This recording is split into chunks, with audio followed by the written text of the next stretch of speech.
Chers enseignants, enseignantes et élèves francophones et francophiles, salut et bienvenue à la revue de la leçon 23 de l'école du dimanche des adultes.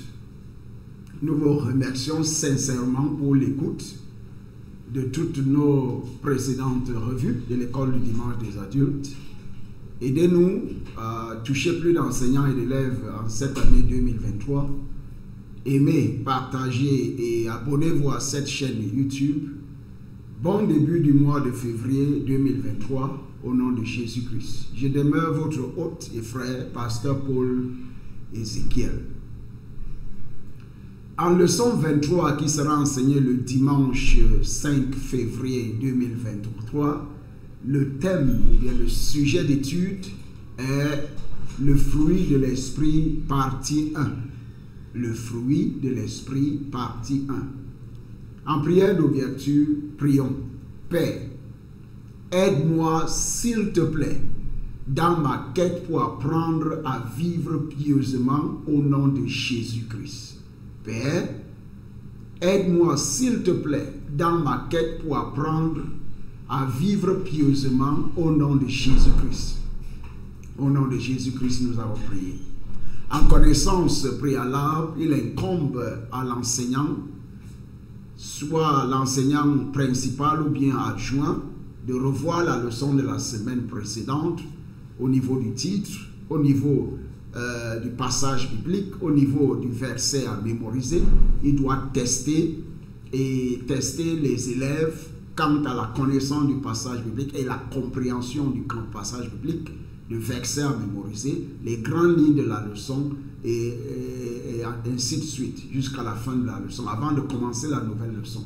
En leçon d'aujourd'hui et en ouverture, nous avons le passage biblique qui est tiré du livre de Galates 5, 22 à 23, Galates 5, 22 à 23, et qui dit, et la Bible dit ceci: mais le fruit de l'esprit, c'est l'amour, la joie, la paix, la patience, la bonté, la bénignité, la fidélité, la douceur, la tempérance, et la loi n'est pas contre ces choses. Par la grâce de Dieu, il y a quelque chose qu'il faut noter dans ce passage biblique. Nous reviendrons là-dessus quand la Bible dit le fruit de l'esprit. Et elle commence à citer l'amour, la joie, la paix, la patience, la bonté, la bénignité, la fidélité, la douceur, la tempérance. La loi n'est pas contre ces choses. Ça, ce sont les composantes du fruit de l'esprit. Et cela veut dire que si vous avez une seule qualité, vous n'avez pas tout l'esprit. Que Dieu nous aide à comprendre ce passage biblique au nom de Jésus-Christ. En verset à mémoriser, la clé de la maîtrise du verset à mémoriser, c'est la répétition. La première clé, c'est la répétition. La deuxième clé, c'est la répétition. La troisième clé, c'est la répétition. Éphésiens 5.9. Éphésiens 5.9. Car le fruit de la lumière consiste en toutes sortes de bonté, de justice et de vérité. Car le fruit de la lumière consiste en toutes sortes de bonté, de justice et de vérité. Éphésiens 5, 9. En introduction de la leçon, l'une des raisons pour lesquelles Jésus nous a donné le Saint-Esprit est de nous aider à comprendre, à apprendre à être plus pieux. Donc, dans cette leçon d'introduction de la leçon, l'une des raisons pour lesquelles Dieu nous a donné le Saint-Esprit, ou Jésus, est de nous aider à apprendre à être plus pieux. Dans Jean 16, 12 à 15, Jean 16, 12 à 15, la Bible dit: j'ai encore beaucoup de choses à vous dire, mais vous ne pouvez pas les porter maintenant. Quand le consolateur ici c'est le Saint-Esprit que Dieu a envoyé au départ de Jésus-Christ, quand le consolateur sera venu, l'Esprit de vérité, le consolateur, son nom c'est le consolateur, il est aussi appelé l'Esprit de vérité, il vous conduira, cet Esprit de vérité, ce consolateur, nous conduira dans toute vérité, car il ne parlera pas de lui-même. Il ne parlera pas de lui-même. Mais il dira tout ce qu'il aura entendu et il vous annoncera les choses à venir. Il me glorifiera. Rappelez-vous que c'est Jésus-Christ qui parle ici. Il me glorifiera parce qu'il prendra de ce qui est à moi et vous l'annoncera. Tout ce que le Père est à moi. C'est pourquoi je dis qu'il prend de ce qui est à moi et qu'il vous l'annoncera. Le Saint-Esprit vous convaincra en ce qui concerne notre péché. Il nous convaincra en ce qui concerne notre péché. Dans Jean 16, 8, la Bible dit, et quand il sera venu, c'est-à-dire le Saint-Esprit, il convaincra le monde en ce qui concerne le péché, la justice et le jugement. Et il nous guidera pour que nous fassions de bons choix face aux tentations qui nous entourent dans ce monde actuel, produisant ainsi en nous des caractéristiques pieuses. En Éphésiens 3,16, la Bible dit, afin qu'il vous donne, selon la richesse de sa gloire, d'être puissamment fortifié par son esprit dans l'homme intérieur. Dans l'homme intérieur. Dans Jean 16,13, la Bible dit, quand le consolateur sera venu, c'est-à-dire l'esprit de vérité, il vous conduira dans toute la vérité. Car il ne parlera pas de lui-même, mais il dira tout ce qu'il aura entendu et vous annoncera les choses à venir. C'est ce que la Bible décrit comme le fruit de l'esprit. Et je saisis cette occasion pour vous encourager à convoiter toutes les composantes du fruit de l'esprit.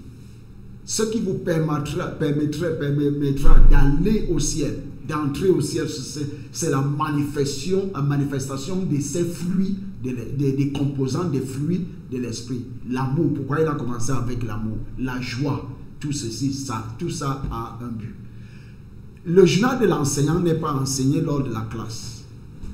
Mais en objectif de la leçon, nous voulons étudier le fruit du Saint-Esprit. En objectif d'enseignement, à travers cette leçon, les élèves doivent être capables d'identifier le fruit de l'Esprit, d'expliquer pourquoi l'utilisation scripturale de la métaphore fruit et de réaliser les résultats de ne pas porter le fruit de l'Esprit. En plan d'enseignement, pour atteindre ces objectifs surmentionnés, l'enseignant doit engager les élèves, engager l'enseignant à joie, prendre les présences des devoirs, demander aux élèves de prendre les prières de clôture, ou bien l'enseignant à joint de diriger la classe et de rappeler les grandes lignes de la leçon de la semaine précédente, de résumer, conclure, évaluer la leçon et donner le devoir aux élèves.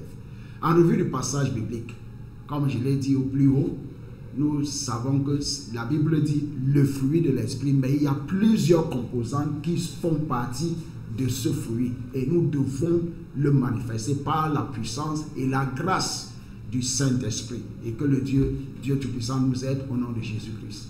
Amen. En méthode d'enseignement, la méthode d'enseignement dans ce cours, c'est la méthode d'enseignement des cours magistraux ou bien la méthode d'enseignement magistrale.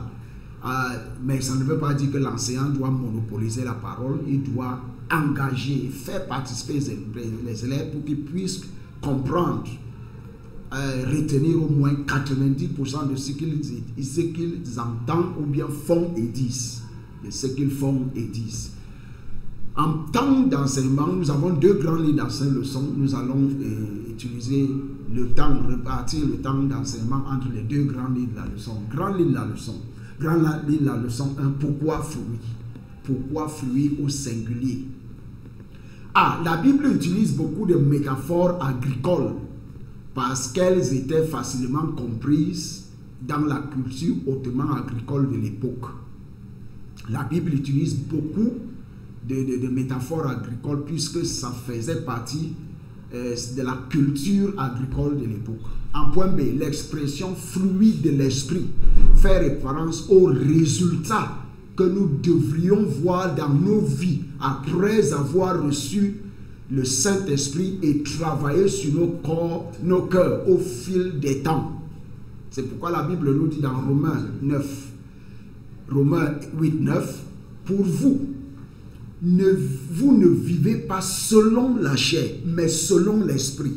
Si du moins l'Esprit de Dieu habite en vous, si quelqu'un n'a pas l'Esprit de Christ, il ne lui appartient pas. Quand nous donnons notre vie à Jésus-Christ, il y a une mesure du Saint-Esprit qui vient demeurer en nous. Mais quand nous désirons le baptême du Saint-Esprit, c'est la plénitude du Saint-Esprit qui réside en nous.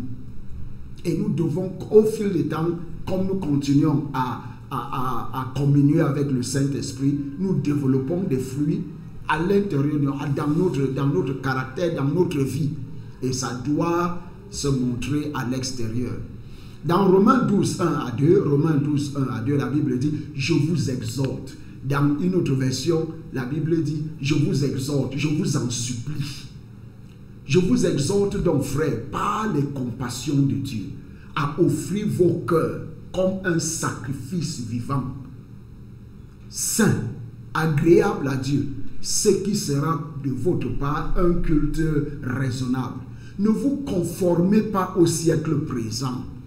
Ne faites pas, n'acceptez pas que le monde dicte ce que vous êtes, la forme que vous devez prendre. Mais soyez transformés par le renouvellement de votre intelligence, afin que vous discerniez quelle est la volonté de Dieu. Cette volonté de Dieu est bonne, elle est agréable, elle est parfaite. La volonté de Dieu est bonne, elle est agréable, elle est parfaite. C'est pourquoi nous vous encourageons à étudier la parole de Dieu. C'est un commandement dans la Bible. Dans 2 Timothée 2,15, la Bible dit, nous ordonne d'étudier la Bible. Dans le point C, l'apôtre nous donne les composantes du fruit. L'amour. Pourquoi l'amour? Puisque tout ce qui est fait sans amour est sans résultat, sans récompense, sans bénédiction. L'amour. Aimons-nous les uns les autres. L'amour, la joie, la paix, la patience, la bonté, la bénignité, la fidélité, la douceur, la tempérance. Galates 5, 22 à 23. En point D, la métaphore du fruit nous aide à voir notre foi comme un arbre avec des branches qui peuvent ou non produire des fruits selon la façon dont nous prenons soin de l'arbre lui-même. Ça, c'est une bonne métaphore. En point 1, si nous donnons à l'arbre de la nourriture, la parole de Dieu, dans 1 Pierre 1, 23, 1 Pierre 1, 23, la Bible dit, puisque vous avez été régénérés, non pas par une semence corruptible, la parole de Dieu n'est pas corruptible, elle est éternelle, elle est incorruptible, elle est immortelle, mais par une semence incorruptible, par la parole vivante. La parole de Dieu n'est pas morte, elle est vivante et permanente, elle est éternelle, elle est permanente de Dieu. Et c'est cette parole, quand vous la prenez, quand vous l'étudiez, quand vous méditez sur elle, quand vous la mémorisez, la parole vivante de Dieu demeure en vous et commence à travailler, à faire des miracles dans votre vie. Dans 1 Pierre 2,2, la Bible nous commande désirer comme des enfants nouveau-nés le lait spirituel. La parole de Dieu est comparée au lait spirituel. Vous ne donnez pas les os aux nouveau-nés, vous leur donnez le lait maternel. La parole de Dieu est comparée au lait maternel, mais c'est un lait spirituel et pur, afin que par lui, vous croissiez pour le salut. Comme le nouveau-né prend le lait maternel, nous, en tant que nouveau-né spirituel, nous devons prendre le lait spirituel et pur, afin que nous croissions pour le salut. En point 2, si nous éliminons les mauvaises herbes, et les insectes, les tendances pécheresses, c'est-à-dire les tendances pécheresses, la Bible dit nous croîtrons. Dans Éphésiens 4, 22 à 31, Éphésiens 4, 22 à 31, la Bible dit que nous devons être renouvelés dans l'esprit de votre intelligence et à nous revêtir l'homme nouveau, créé selon Dieu dans une justice et une sainteté que produit la vérité. C'est pourquoi renoncez aux mensonges et que chacun de vous parle selon la vérité à son prochain, car nous sommes membres les uns des autres. Si vous vous mettez en colère, ne péchez point. La Bible ne vous interdit pas de vous mettre en colère, mais la Bible vous interdit de pécher quand vous êtes en colère. Que le soleil ne se couche pas sur votre colère et ne donnez pas accès au diable. Que celui qui dérobait ne dérobe plus, mais plutôt qu'il travaille en faisant de ses mains ce qui est bien, pour avoir de quoi donner à celui qui est dans le besoin. Qu'il ne sorte de votre bouche aucune parole mauvaise, mais s'il y a lieu, quelques paroles bonnes qui servent à l'édification et communiquent une grâce à ceux qui l'entendent.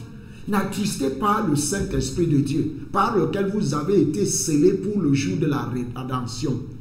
Que toute amertume, toute animosité, toute colère, toute clameur, toute calomnie et toute espèce de méchanceté disparaissent du milieu de vous. En Colossiens 8, 3, 8, 10, la Bible dit, vous pouvez lire ce passage biblique et comprendre ce qu'il dit. Nous devons nous gardons l'arbre en bonne santé quand nous nourrissons l'arbre avec la parole pure, éternelle et permanente de Dieu. En point 3, si nous consultons un jardinier professionnel, c'est-à-dire Dieu lui-même, 1 Chronique 16, 11, 1 Chronique 16, la Bible dit, ayez recours à l'Éternel et à son appui, cherchez continuellement sa face.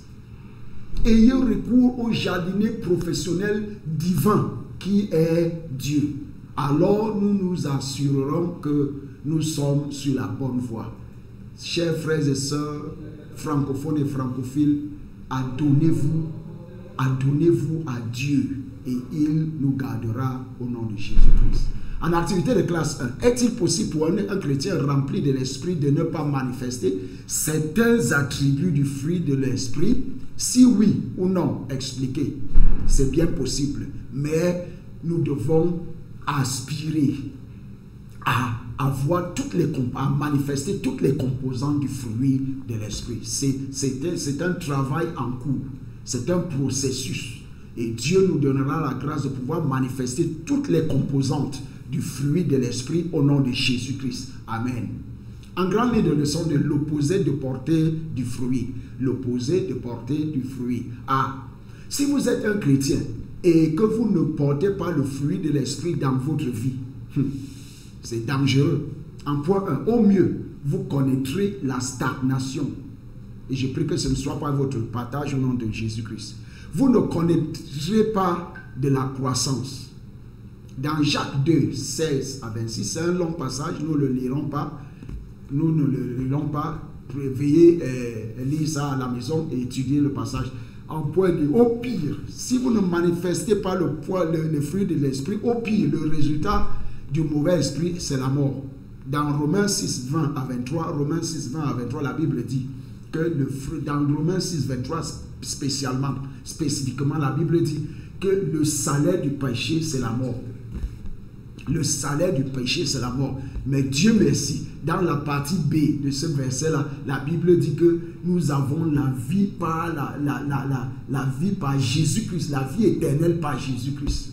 Si le salaire du péché, c'est la mort, nous avons la vie éternelle par Jésus-Christ. Dans Proverbe 14, 12, la Bible dit, telle voie paraît droite à un homme, mais son issue, sa fin, c'est la voie de la mort. J'ai pris pour vous cette année 2023 que vous ne preniez pas une mauvaise voie qui vous mènera à la mort au nom de Jésus-Christ. Amen. En point B, remarquez que Galates 5, 22 commence par le thème « mais ».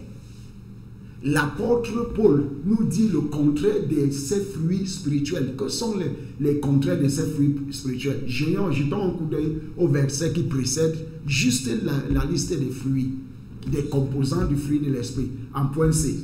En point C. Galates 5, 19 à 21. les fruits de la chair sont manifestes. Ce sont l'impudicité, l'impureté, la dissolution, l'idolâtrie, la magie, les inimitiés, les querelles, les jalousies, les animosités, les disputes, les divisions, les sectes, l'envie, l'ivrognerie, les excès de table et les choses semblables. Mais Dieu soit dans cette grande longue liste des mauvais genres de fruits. La Bible nous a donné 9 fruits de l'esprit pour contrecarrer ils sont peut-être du 17 ou 18 ou 19 mauvais esprits de la chair. Que Dieu nous aide au nom de Jésus-Christ. Amen. Voici une liste de choses auxquelles une personne qui n'a pas l'influence du Saint-Esprit aura à faire face. Et je prie que quand vous remettez votre vie à Jésus-Christ, Dieu vous délivrera de tous les mauvais esprits cités dans Galates 5, 19 à 21 au nom de Jésus-Christ. Et qu'en remplacement, Dieu fera que Galates, les fruits de l'esprit, le fruit de l'esprit mentionné dans Galates 5, 20, 22 à 23 se manifeste dans votre vie jusqu'à l'éternité au nom de Jésus-Christ. En activité de classe 2, un chrétien qui manifeste encore les œuvres de la chair est-il vraiment sauvé? Pas totalement sauvé. En résumé, la foi d'un croyant, celui qui est rempli du Saint-Esprit, est comme un arbre avec des branches qui, si elles sont bien entretenues, produiront des fruits, mais si elles sont négligées, elles auront de graves conséquences. En conclusion, notre vie de péché produit des fruits pourris, empoisonnés, qui reflètent notre nature pécheresse et nous blessent à la fin. En revanche, le Saint-Esprit produit de beaux fruits nourrissants qui reflètent la nature de Dieu et qui finiront par profiter à nos vies. En évaluation, que devient un chrétien qui ne manifeste pas le fruit du Saint-Esprit? Que devient un chrétien qui ne manifeste pas le fruit du Saint-Esprit? En prière de clôture, prions. Père, s'il te plaît, détruis toute habitude pécheresse qui m'empêche de porter le fruit du Saint-Esprit. Père, s'il te plaît, détruis toute habitude pécheresse qui m'empêche de porter le fruit du Saint-Esprit. Au nom de Jésus-Christ, nous avons prié. En devoir mentionner 5 preuves que vous avez le fruit de l'Esprit. Mentionnez 5 preuves que vous avez le fruit de l'Esprit. Si vous regardez le point de prière, s'il te plaît, Père, s'il te plaît, détruis toute habitude pécheresse qui m'empêche de porter le fruit du Saint-Esprit. Si vous n'avez pas donné votre vie à Jésus-Christ, vous allez continuer à manifester les fruits de la chair. C'est pourquoi je continue de vous encourager, de vous exhorter, de vous en supplier, de remettre votre cœur à Jésus-Christ, d'accepter que Jésus-Christ entre dans votre cœur et qu'il devrait être votre Seigneur, votre Maître et votre Sauveur personnel. Et je vous encourage de savoir que vous pouvez le faire comme l'ACR. Acceptez que vous êtes pécheur, croyez que Jésus est le Fils de Dieu, recevez-le dans votre cœur comme votre Seigneur et Sauveur et Maître personnel. Et je vous prie, et je vous en prie, je vous assure, quand vous continuez à vous nourrir de la parole de Dieu, le Saint-Esprit prendra les rênes de votre vie et vous commencerez à manifester les composantes du fruit de l'Esprit. Que Dieu vous bénisse. Bonne écoute, bonne étude. Que Dieu vous bénisse au nom de Jésus-Christ. Amen. À tantôt.